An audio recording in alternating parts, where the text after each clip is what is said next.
Muy buenas noches, bienvenidos a Todos Somos 132, programa de difusión de las acciones del movimiento Yo Soy 132 por Rompeviento Televisión por Internet. Es una edición muy especial, estamos a un día de haber conmemorado un aniversario más de la matanza del 2 de octubre. Para eso tenemos un invitado muy especial, quédese con nosotros.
Y a los obreros, no va para los burócratas. Van a tener aseguradas sus 8 horas de trabajo.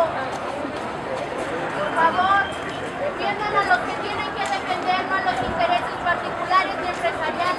¡Y que la vencerá! ¡Va a llegar, güey!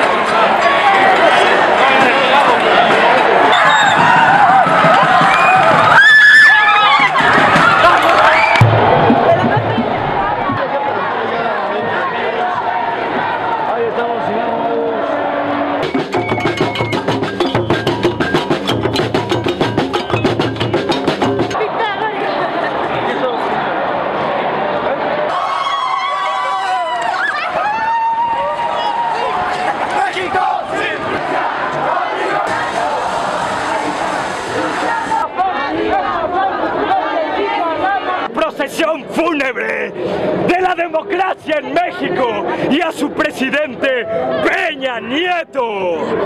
Esta es una historia de tragedia y de dolor, tristeza y desgracia, todo un cuento de horror. Un hombre copetudo quiso obtener al genocidio ni perdón ni olvido.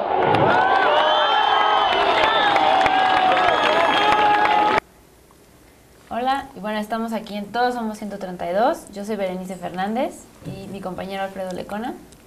Y como les comentábamos, tenemos un invitado muy especial. Nos acompaña esta noche para hablar sobre el 2 de octubre de 1968, que no se olvida, el profesor Rufino Perdomo Gallardo.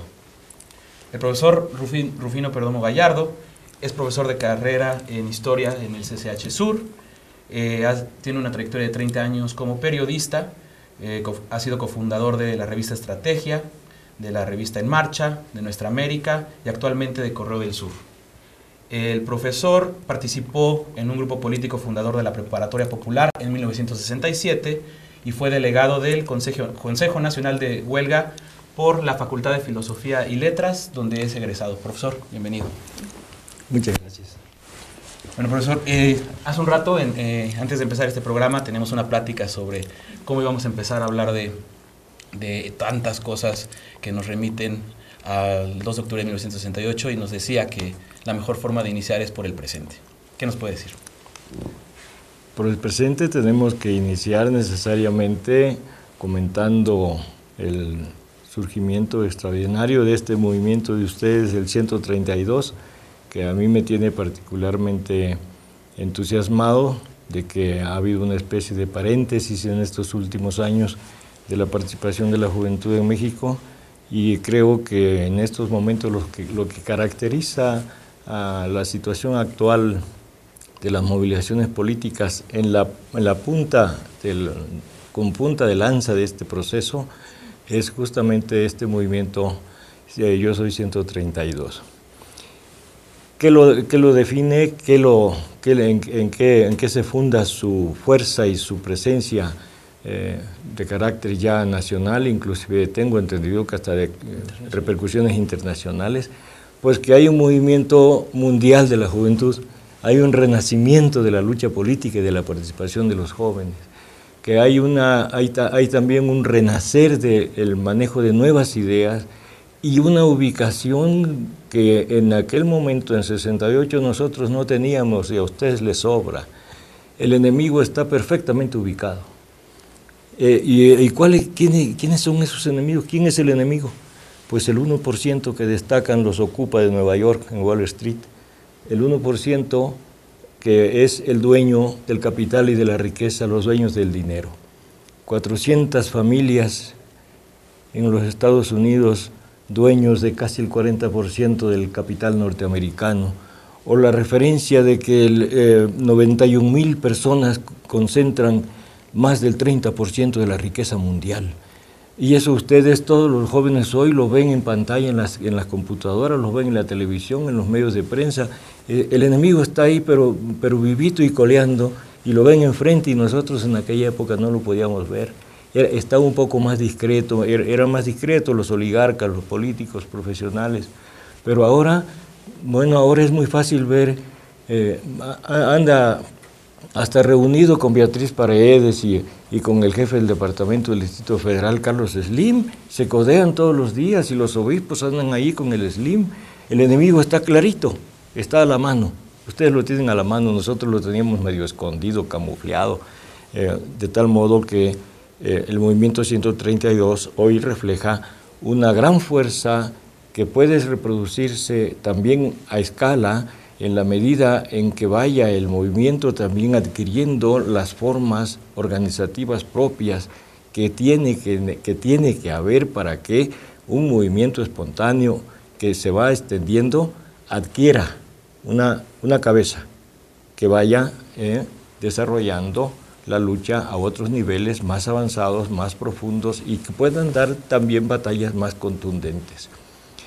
El carácter internacional que tiene ya, o surgido del carácter internacional del movimiento de la juventud, bueno, ustedes tienen una herencia importante del movimiento de 68, creo yo, alguna muy importante. El que es la juventud estudiosa en la que empieza a prenderse la chispa de una movilización nueva. Pero sus compañeros inmediatos son los que empezaron la movilización de los jóvenes en la plaza de Takrit en Egipto y que la continuaron con los indignados en la Plaza del Sol en España y que la siguieron después a Grecia, a Portugal, a otras partes del mundo. Y ya llegó a la cabeza del imperialismo, ya llegó a Nueva York, a Wall Street, también la manifestación masiva de los jóvenes, negando al sistema, oponiéndose al sistema.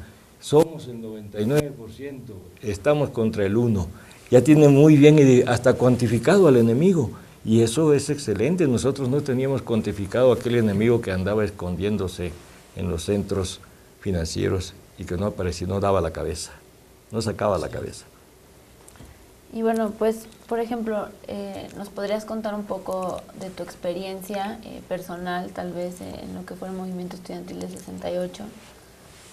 Bueno, mi experiencia personal es muy parecida a la de muchos compañeros que estuvieron en la dirección política del movimiento. Yo era profesor en la Vocacional 5. Ahí fue donde se inicia la primera gran manifestación del movimiento el 26 de julio, que marchamos hacia el Monumento a la Revolución. Nos desplazamos buena parte de la marcha hacia el Zócalo y ahí comenzó el primer acto de violencia generalizada.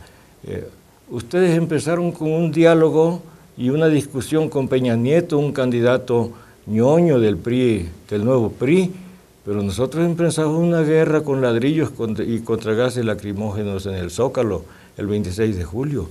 Y pasamos toda la noche hasta el amanecer enfrentándonos a los granaderos y les ganamos la primera batalla.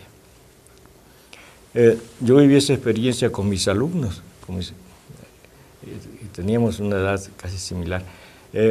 Pero luego el movimiento fue de una manera ascendente sin que se lo propusiera nadie. Nadie se lo proponía, pero fue ascendiendo el movimiento porque fue ascendiendo la participación masiva en el enfrentamiento con los cuerpos represivos. Y cuando se tira a la puerta de la preparatoria 1 con una bazuca por un comando del ejército, entonces las condiciones se empezaron a agudizar de una manera muy radical y surge el Consejo Nacional de Huelga y yo participo en la Facultad de Filosofía y la Asamblea me nombra con otros compañeros, nos nombra como representantes al Consejo.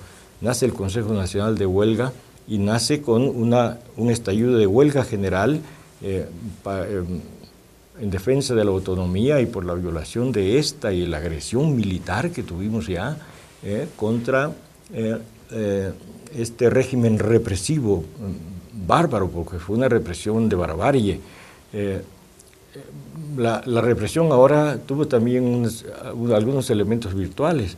Después de que la familia Peña Nieto le llama prole a los que aparecieron ahí, que eran acarreados y demás, bueno, no se parece para nada a esa represión con la que sufrimos en el Zócalo. Los dos movimientos arrancan de diversa manera, pero tienen objetivos parecidos.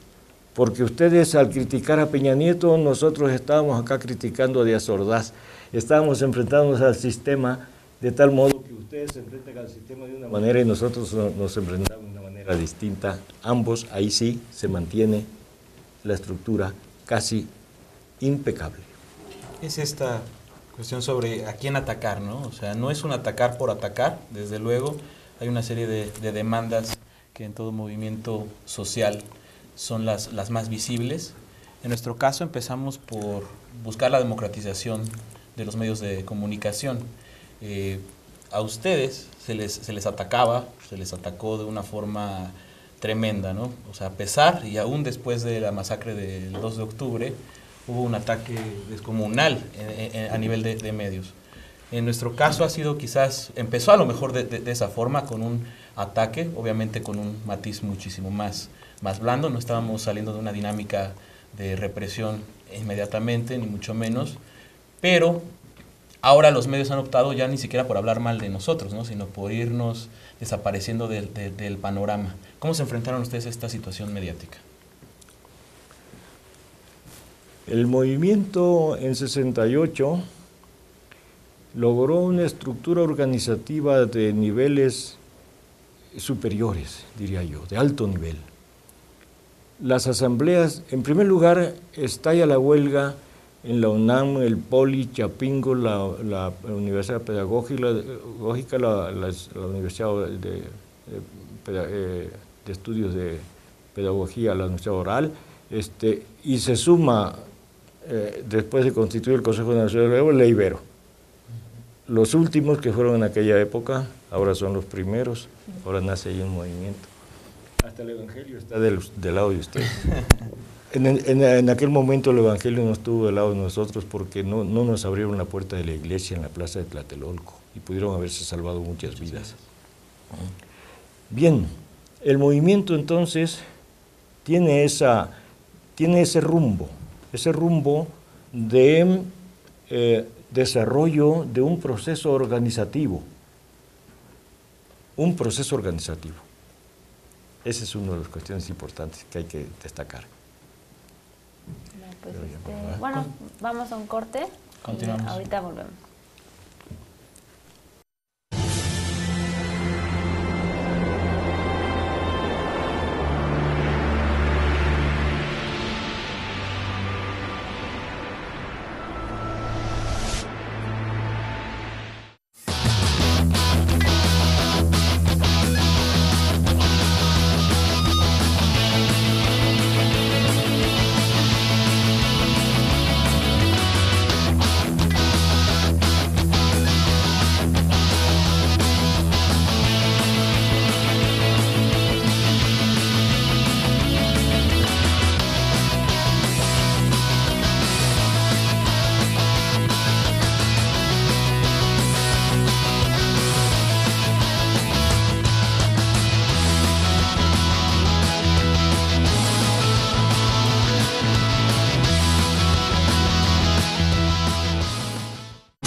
Hola, gracias por seguir con nosotros en Todos Somos 132. Estábamos platicando con Rufino Perdomo, nuestro invitado.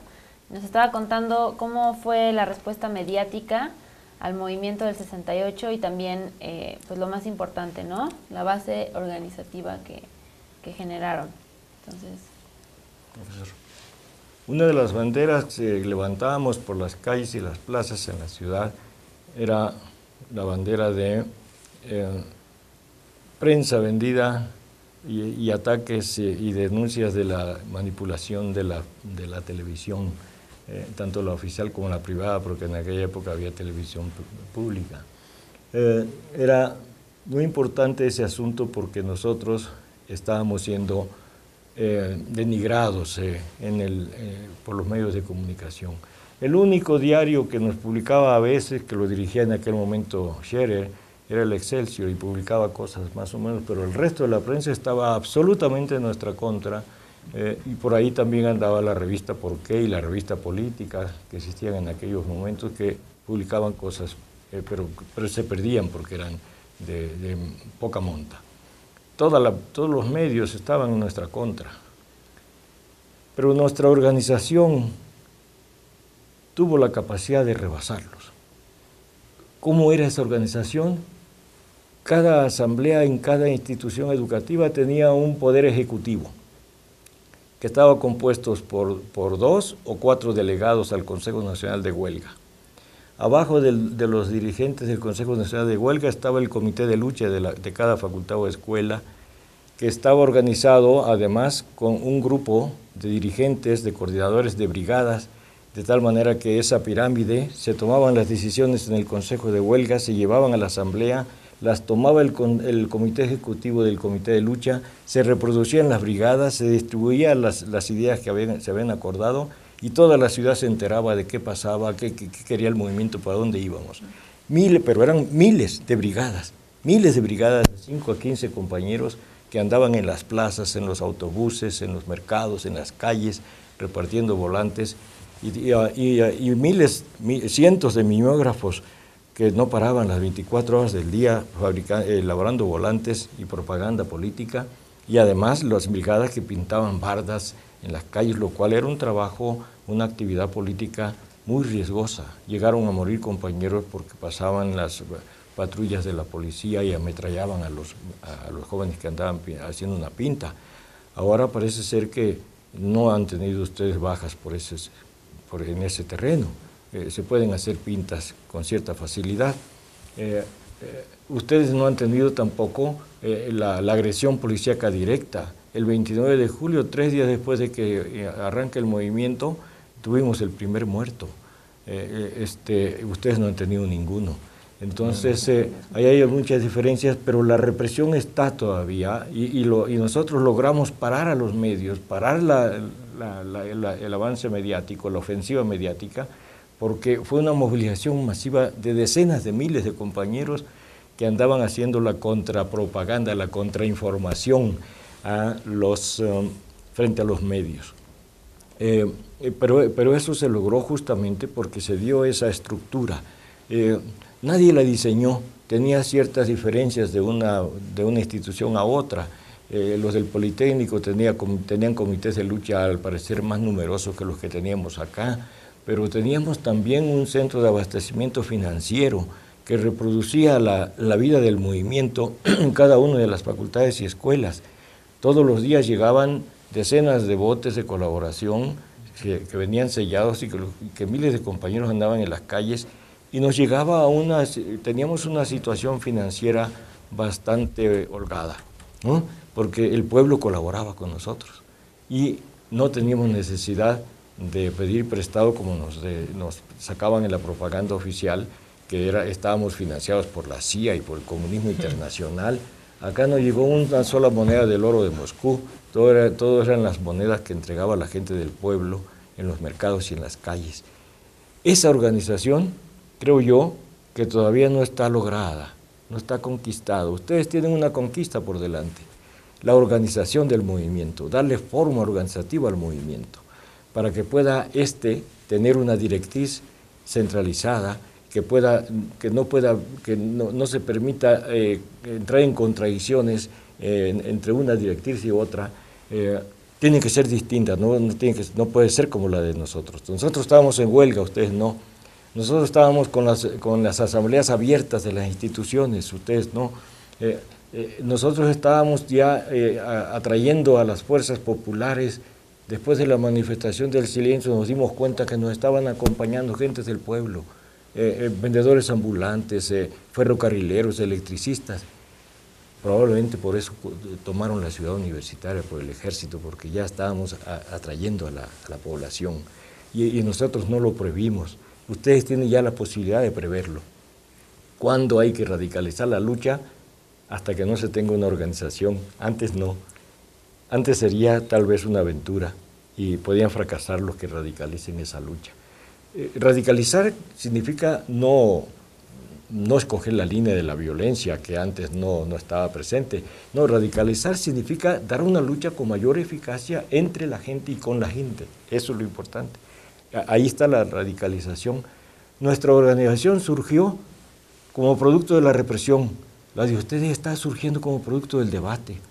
Y ese es un gran cambio a favor. Quizá por eso se ve tan radical nuestra lucha, ¿se entiende? ¿No? Tenemos 7 ejes en nuestro programa de lucha que pasan por casi todos los problemas que existen en este país y es un discurso muy determinante, a muchos les parece. Entonces a lo mejor nosotros empezamos de forma radical y ustedes se fueron radicalizando conforme las situaciones se fueron presentando. Sí. ¿Usted cree que sí? Nosotros levantamos las banderas de libertades democráticas. Exacto. Todo el mundo decía, ¿y eso qué?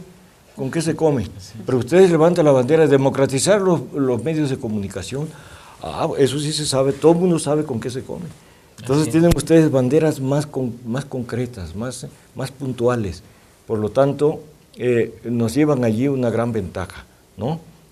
Nos llevan una gran ventaja. Nos lleva la gran ventaja también de que la vía pacífica de la manifestación de las ideas también hay que ganar el diálogo y el debate sobre la vía pacífica.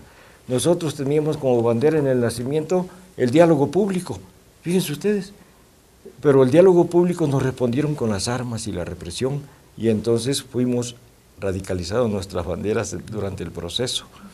Pero ustedes ya tienen una serie de banderas radicales. Nosotros no levantamos ninguna bandera educativa. Teníamos una educación buena, era un sistema educativo que estaba educando realmente a este país. Pero hoy la educación está en estado no solo de desastre, está en quiebra, dirigido por pandilleros el sistema educativo. Entonces, ustedes tienen una bandera, por eso ustedes levantan la bandera del cambio del modelo educativo y del modelo neoliberal, pues claro que sí, no puede ir la educación por ese camino. Entonces tienen ustedes una bandera radicalísima ahí, radicalísima. ¿Cuándo hay que llegar a que se ocupen las escuelas para reestructurar el sistema educativo, para darle un impulso a la educación en este país? Ustedes entonces tendrá que estar atrás la organización. ¿Cómo se va a dar esa organización? Yo no lo podría decir porque además cualquier cosa que diga sería equivocada. Eso tiene que nacer de la lucha misma, en el proceso mismo de lucha, para que tenga un alcance nacional.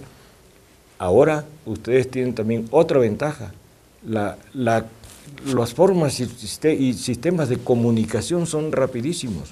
Nosotros necesitábamos formar una comisión para que fuera a Morelia y a los estudiantes de Morelia nos llevaba una semana, diríamos, o tres o 4 días para poder llegar con la respuesta y la opinión. Y ahora ustedes lo pueden hacer por las redes, ¿no? Con mucha rapidez. Entonces, felicidades porque van a tener un éxito bárbaro si no dejan de lado y si no refuerzan, fortalecen y elevan de calidad y de cantidad y sistematizan las formas de comunicación que ahora tienen una gran ventaja para elevar la lucha política y organizarla. Ahí las simplemente diferencias. Este programa, ¿no?, que se transmite gracias al internet, entonces sí ha sido una de nuestras herramientas principales, ¿no?, para podernos organizar más fácilmente. Sí, y así surgió, ¿no? Ahora los códigos con los que nos podemos encontrar y los canales de comunicación son diversos, ¿no? Es gran parte de las diferencias que existen, pues no nada más entre un movimiento y otro, ¿no?, sino en toda una cultura y todo forma de comunicar. Pero seguimos hablando de ello en cuanto regresemos. Recuerden que están en Todos Somos 132, la página, perdón, el correo electrónico de este programa es todosomos132@rompeviento.tv. Gracias por estar con nosotros.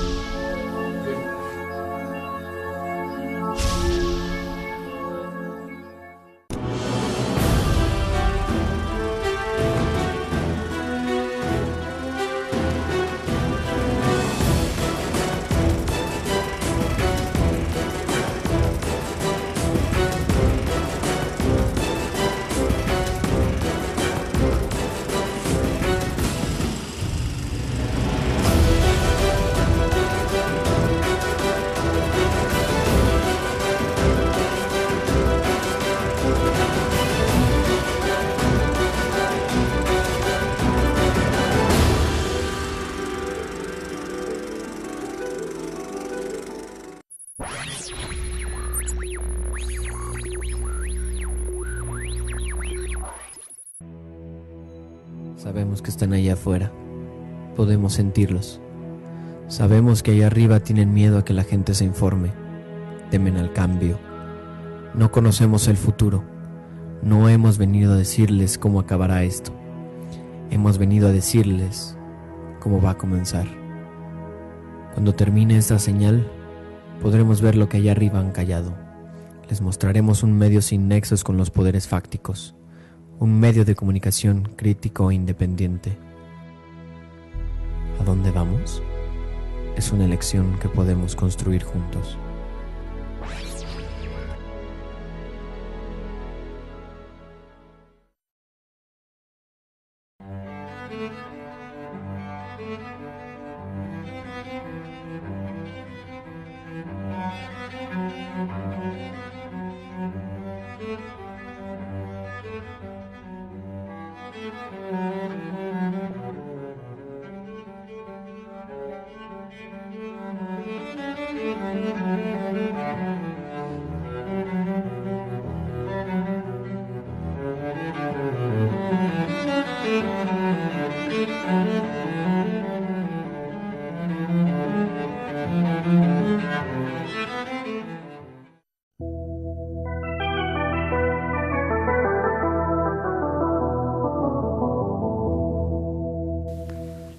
Hola, pues estamos de regreso aquí en el programa y bueno, estábamos hablando del movimiento estudiantil del 68 con nuestro invitado, Rufino, que fue parte, ¿no?, de este movimiento.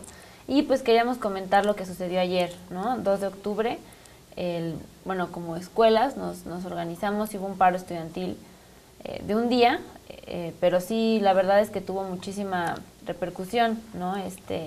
Logramos que casi 23 escuelas estuvieran en paro, pues en protesta, ¿no?, organizando foros para hablar de lo que pasó, de lo que ocurrió el 2 de octubre y también para hacer un análisis de la situación actual, ¿no?, entre otras consignas que tenía ayer el día, ¿no? Y bueno, por ejemplo, algunas escuelas que se fueron a paro fueron, bueno, en la UNAM, varias facultades como Ciencias, Arquitectura, Filosofía y Letras, Ciencias Políticas y Sociales, la Facultad de Economía. Se fue también el Politécnico, la Escuela de Economía y de Ciencias Biológicas, todas las UAMs, los 4 campus, ¿no? Azcapotzalco, Iztapalapa, Xochimilco, una de las sedes de Coajimalpa, también la FES Aragón, varias prepas, el CCH Vallejo, en Zacatenco, las escuelas de Ingeniería, Arquitectura, entre otras, la Escuela Nacional de Antropología e Historia. Entonces, bueno, y me falta nombrar varias, ¿no? Entre facultades, pues el número es bastante grande y creo que eso fue un logro de organización, como decíamos, ¿no? Aquí quisimos decir, estamos solidarios y muchas escuelas que no pudieron parar hicieron actividades como la Iberoamericana y el ITAM, ¿no? Que en la Ibero se presentó un libro sobre la masacre del 68, en el ITAM se hicieron foros. Entonces, bueno, aunque no, algunas escuelas no hicieron un paro total, pues apoyaron haciendo actividades, ¿no? Con un paro activo, se podría decir. Paro activo, que era la opción que existía para quienes decidieran entrar a esta dinámica del paro. 44 años, profesor, 44 años después y por fin un paro de esta magnitud, no hay que quitarle dimensión, ¿no? Sí, ahí está un paso en firme que está elevando el nivel de organización del movimiento. Es la primera vez en 44 años que hay una repercusión para la celebración del aniversario. Se ha celebrado cada año, pero es la repercusión que hubo hoy, el punto de partida, la base pues de esta celebración, con el paro al que ustedes llamaron, es un salto cualitativo en la lucha política en nuestro país. Yo estoy muy contento y satisfecho y los felicito porque justamente demuestra una referencia teórica, histórica, que yo quisiera comentar aquí. El movimiento estudiantil de 68 fue un movimiento insurreccional, y las insurrecciones no perecen, no mueren, no desaparecen. El movimiento estudiantil de 68 fue un movimiento insurreccional de la juventud, no solo la estudiosa, sino de la juventud mundial. Empezó a simbrar al sistema por muchos lados, empezó a cuestionar la vida cotidiana a la que nos sometía, de enajenación que nos sometía el sistema. No solamente empezó a cuestionar los sistemas políticos de los países donde se daban las luchas, sino a la globalidad del sistema. Pese a que estaba en medio del sistema, el bloque soviético, y estaban los dos bandos en enfrentamientos en diversos momentos y cuestiones, el asunto es que el capitalismo ha sido internacional desde que se expandió después mediados del siglo XIX y se convirtió en imperialismo. El imperialismo es el imperialismo hasta la fecha. Aun cuando estaba presente la Unión Soviética y había una contraparte allí, la mentada Guerra Fría, como se le llamó, nosotros estábamos enfrentándonos a ese enemigo de una manera tal que nuestra lucha iba hacia descubrir al enemigo. Por eso en todos lados, en todas las manifestaciones aparece el Che Guevara, aparece la Revolución Cubana, aparece mantas en contra de la guerra de Vietnam. Entonces ahora ustedes rescatan el movimiento de 68, celebran con nosotros el aniversario, y es un gran avance, ya está reflejando una forma organizativa que se están dando ustedes y que ustedes la van a desarrollar hacia adelante. Yo, desde mi punto de vista, hace falta que exhiban al enemigo. Ahora el enemigo está en Irak, está en Afganistán, está por provocar una guerra en contra de Irán, está extendiendo la violencia armada en el Medio Oriente, y no está lejos la probabilidad de que la empiece a extender en América Latina. Entonces, es la exhibición del enemigo en sus pasos actuales, como que no está presente en sus filas, ¿no? Entonces, en nuestra época era una necesidad, ahora va a tener que ser una ubicación que ustedes van a decidir en su momento, pero el enemigo, el enemigo es el mismo. Y ahora está más concentrado, más fuerte, pero también está más debilitado porque ha entrado en una crisis que a mí no me da gusto que se dé esta crisis como se está dando, porque es una crisis que refleja un imperialismo de un capitalismo salvaje que está mandando a millones de personas a la calle, dejándolas sin empleo, a la mendicidad, a provocar hambre ya. Algún escritor norteamericano, David Brooks, que tiene una columna en la jornada, anunciaba que solo Nueva York tiene miles de gente muriendo de hambre que tienen que comer en comedores públicos. Están enviando ya a producir hambre en su propio territorio, en la economía más rica del planeta, ¿no? De tal modo que ustedes tienen a ese enemigo, y ese enemigo tiene el carácter antisistema del país. La demanda de democratizar los medios de comunicación es una demanda antiimperialista, porque tiene que ver con los monopolios, porque el imperialismo no viene de fuera, el imperialismo lo tenemos adentro. Aquí estamos enfrente de estas pantallas y toda la tecnología que hay aquí no nace de aquí, nos la traen. Pero además en los sillones no estamos sentados, la producción de la materia prima del polietileno, y toda la vida cotidiana estamos rodeados, estamos prácticamente apabullados de la mercadería colonial del nuevo colonialismo que gesta el imperialismo. Entonces la fuerza mayor del imperialismo hoy es la fuerza que tiene adentro, de la convivencia actual, de la vida cotidiana. Va desde el baño, con los champús, hasta el transporte, porque no tenemos ninguna producción de automóviles en Nezahualcóyotl, ¿verdad? Entonces hasta la industria del transporte de medicamentos, el imperialismo lo tenemos adentro, está hasta la cocina y el baño. Entonces eso nos tiene que hacer reflexionar. Para que en nuestra época levantamos la bandera del imperialismo que estaba destruyendo al pueblo de Vietnam. Hoy no hay necesidad de ver al pueblo de Vietnam, el imperialismo nos está destruyendo aquí adentro. Sí. El modo de vida la historia hoy se define por un neocolonialismo, porque el modo de vida de nosotros los mexicanos está cada vez más norteamericanizado. Cada vez más tenemos una tendencia a una mentalidad colonizada.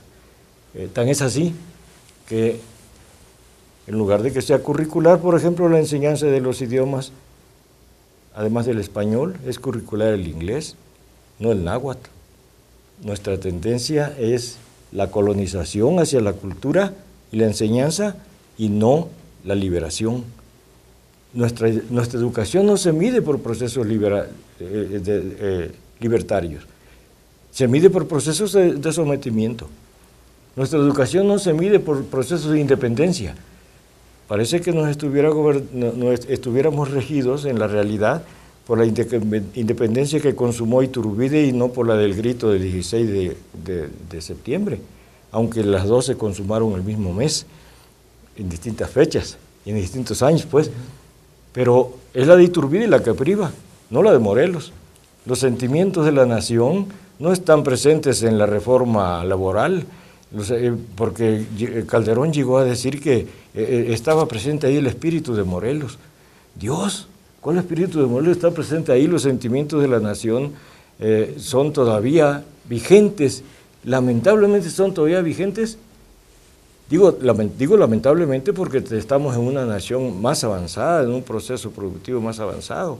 Sin embargo, los grandes pensadores y héroes de la independencia como Morelos, sus ideas adquieren vigencia porque el sistema sigue siendo un sistema colonial sometido.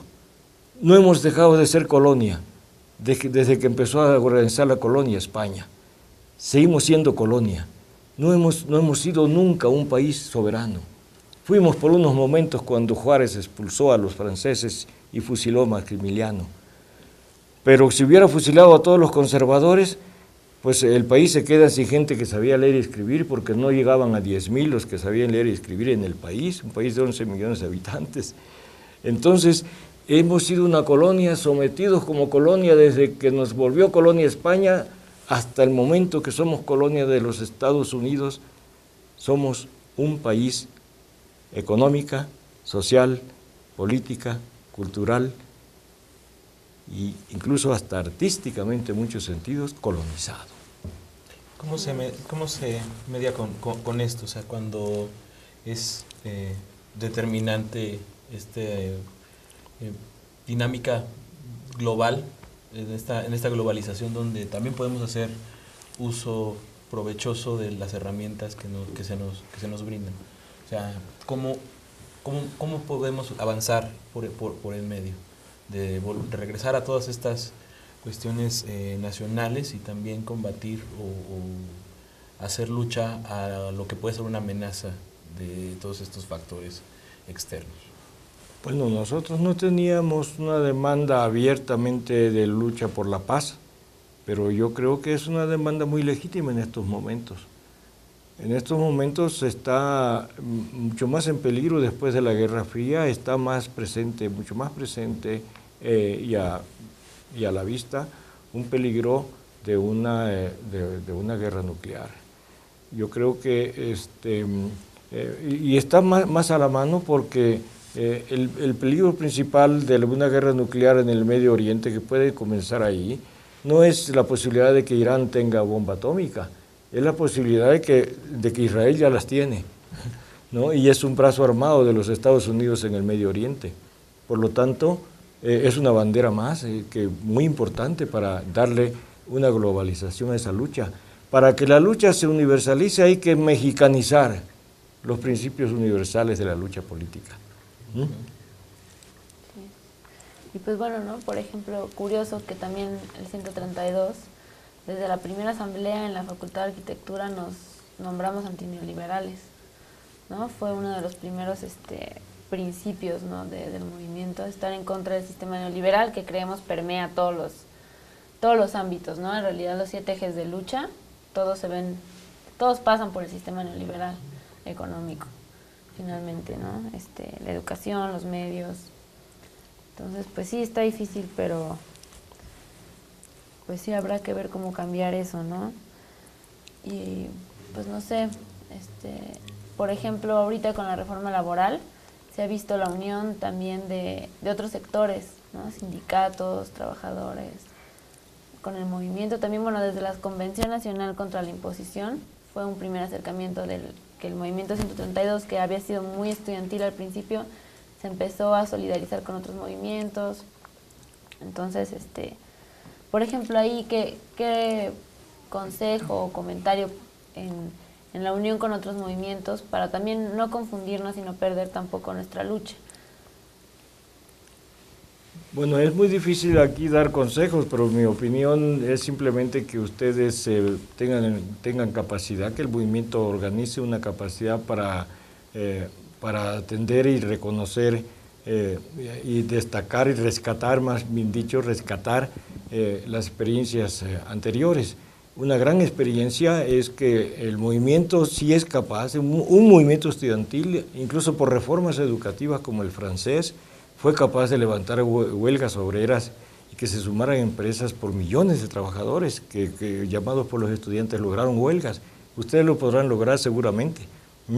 Nada más que pues la organización que se dé para que eso sea posible y se vincule a los sindicatos y a los trabajadores, esa sí no se puede anunciar, nadie la puede inventar, se va a dar en el proceso.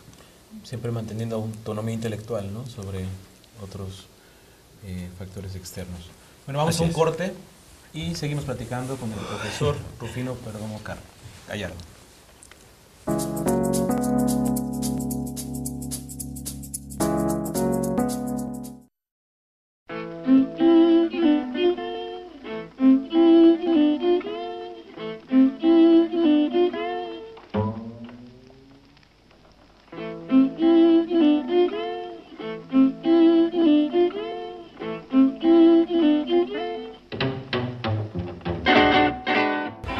Duopolio, ¿no? O sea, Televisa, TV Azteca. Pura televisión basura. La verdad yo no creo en los medios de comunicación nacionales, la cadena nacional. Están totalmente invadidos de por ejemplo, los políticos. Lo que quieren que sepa se sabe, lo que no. No muestran contenidos ricos y diversos y entonces, pues precisamente por eso siento que están orientados a lo que ellos quieren mostrar nada más y no lo que realmente le puede interesar a la población en general, ¿no? Están manipulados hasta los noticieros, todos los reporteros ya están comprados por algún partido político. Todo lo que pasa en televisión es mentira. Hay que decir la verdad. ¿Rompeviento? Rompeviento. ¿Rompe qué? Pues algo que transgrede, ¿no? Sí, romper esquemas, ¿no? Ir a la contra.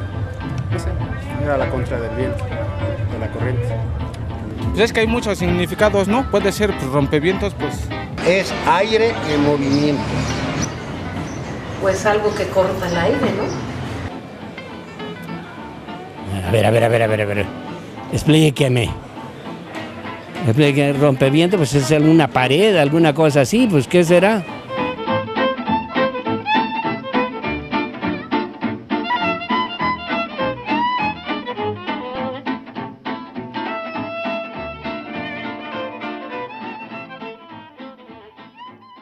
Un día mi papá me dijo una cosa. Mira, hijo, a veces la inteligencia es pendeja. Me dijo, sí, hijo, ¿sabes cuándo es? Cuando te quieres pasar de listo. Sí, es cierto.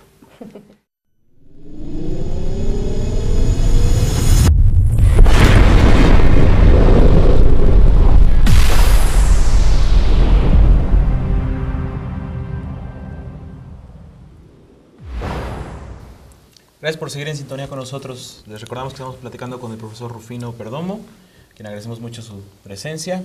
Hemos hablado a lo largo del programa sobre las diferencias más importantes entre el movimiento estudiantil de 1968 y el Yo Soy 132, también de las coincidencias. El profesor nos ha dado unos consejos que es importante escucharlos, analizarlos y probablemente seguirlos.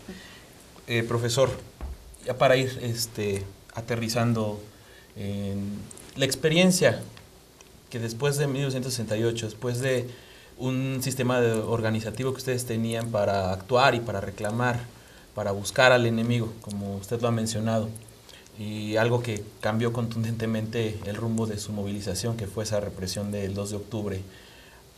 De ese entonces a la fecha, ¿qué considera usted que haya cambiado radicalmente en los mexicanos, en el país, más allá de que pues esta situación de la represión está prácticamente en el DNA del mexicano, ¿no? Y en gran medida es por el 2 de octubre de 1968?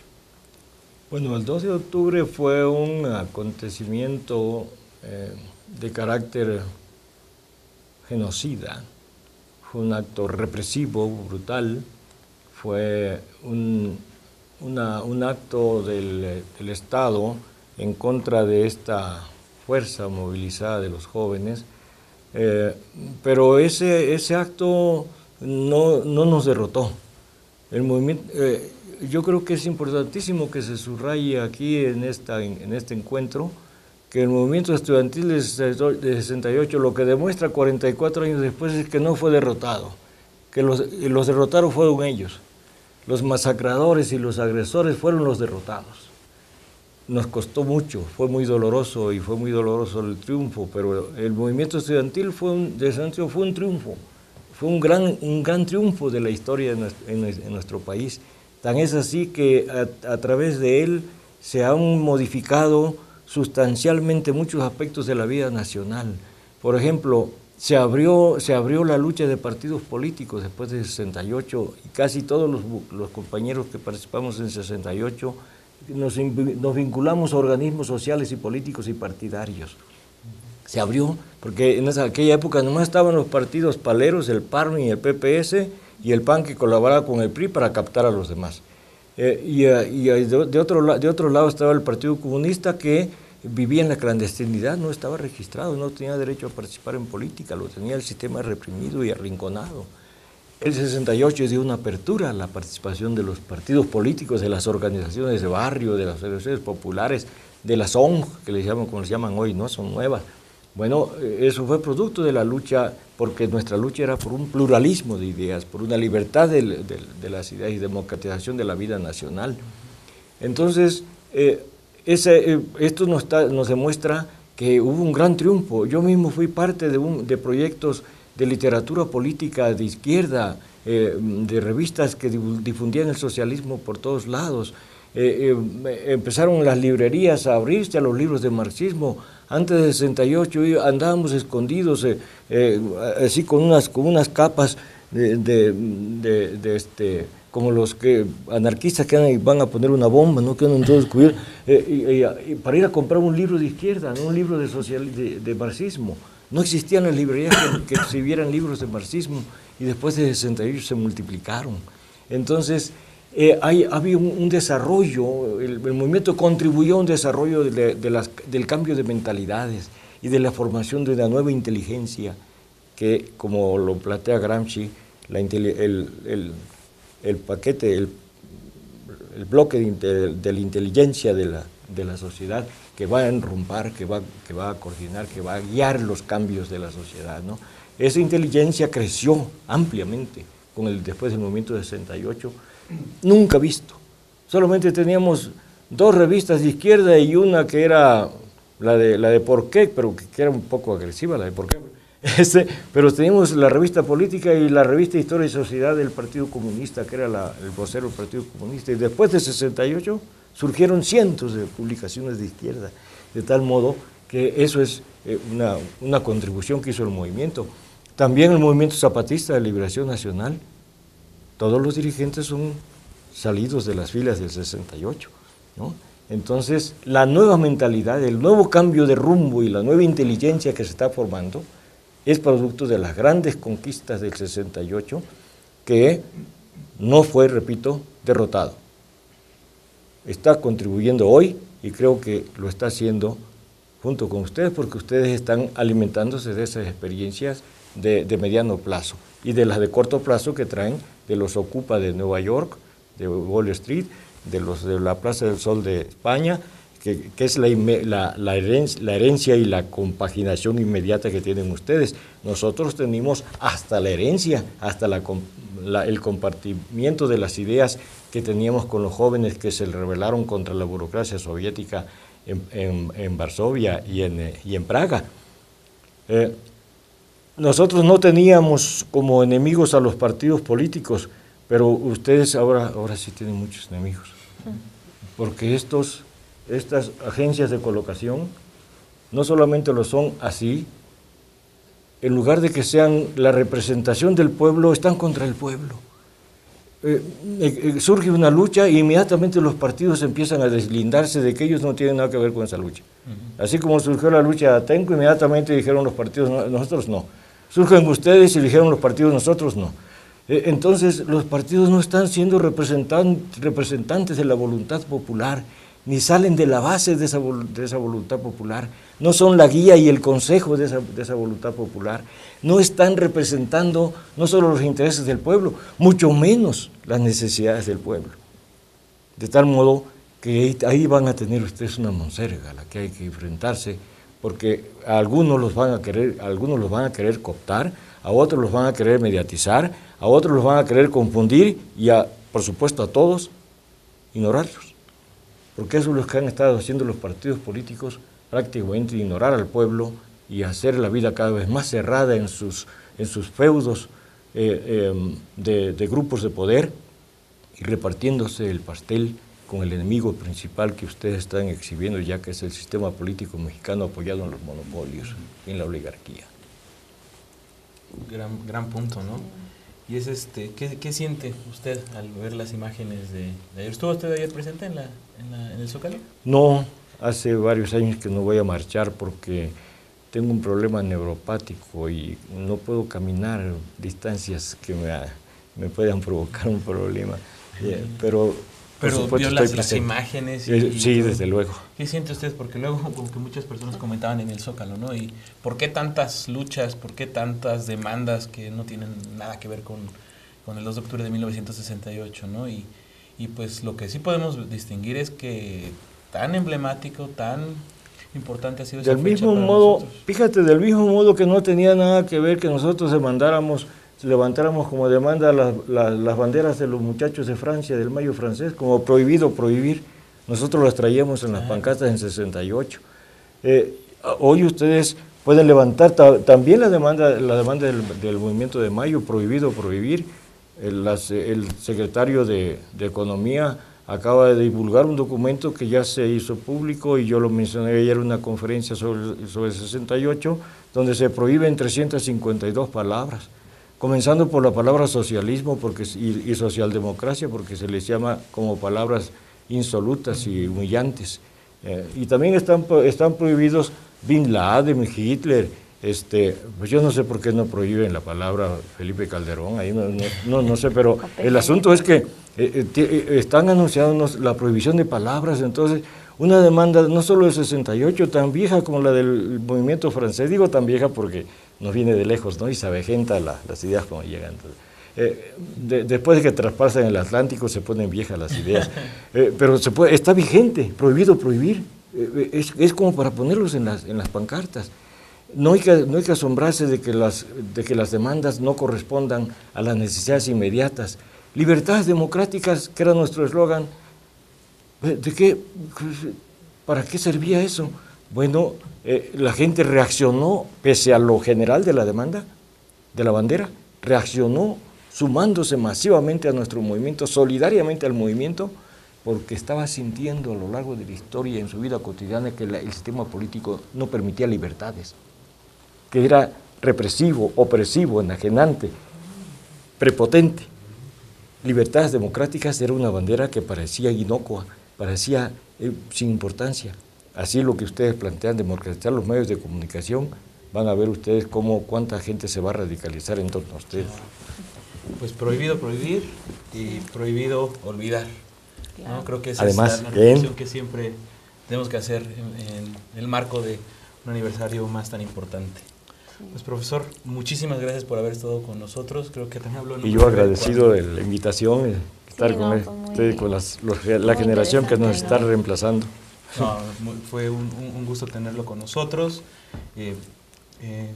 Nos da realmente gusto y orgullo que en Todos Somos 132. Pues muchas gracias por haber estado en sintonía esta noche con nosotros. Estuvo con nosotros el profesor Rufino Perdomo Gallardo. Les recordamos que este es su programa, que sean muy bienvenidas todas sus observaciones, todas sus dudas y sus sugerencias. Nuestro correo electrónico que aparece en pantalla es todosomos132@rompeviento.tv.